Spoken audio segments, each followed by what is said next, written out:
As an Arab female photographer, I've always found ample inspiration for my projects in personal experiences. The passion I developed for knowledge, which allow me to break barriers towards a better life, was the motivation for my projects. I read, I write.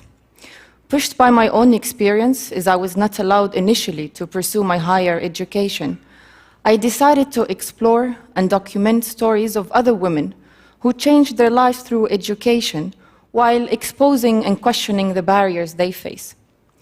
I covered a range of topics that concerns women's education, keeping in mind the differences among Arab countries due to economical and social factors. These issues include female illiteracy, which is quite high in the region, educational reforms, programs for dropout students, and political activism among university students. As I started this work, it was not always easy to convince the women to participate. Only after explaining to them how their stories might influence other women's lives, how they would become role models for their own community, did some agree. Seeking a collaborative and reflexive approach, I asked them to write their own words and ideas on prints of their own images. Those images were then shared in some of their classrooms and worked to inspire and motivate other women going through similar educations and situations. Aisha, a teacher from Yemen, wrote, "I sought education in order to be independent and to not count on men with everything." One of my first subjects was Saad from Egypt. When we first met, she was barely able to write her name. She was attending a 9-month literacy program run by a local NGO in the Cairo suburbs.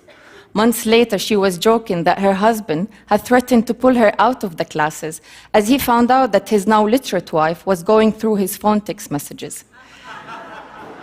Naughty Saad. Of course, that's not why Saad joined the program. I saw how she was longing to gain control over her simple daily routines, small details that we take for granted, from counting money at the market to helping her kids in homework. Despite her poverty and her community's mindset, which belittles women's education, Saad, along with her Egyptian classmate, was eager to learn how to read and write. In Tunisia, I met Asma, one of the 4 activist women I interviewed. The secular bioengineering student is quite active on social media. Regarding her country, which triggered what has been called the Arab Spring, she said, "I've always dreamt of discovering a new bacteria. Now, after the revolution, we have a new one every single day." Asma was referring to the rise of religious fundamentalism in the region, which is another obstacle to women in particular. Out of all the women I met, Faiza from Yemen affected me the most.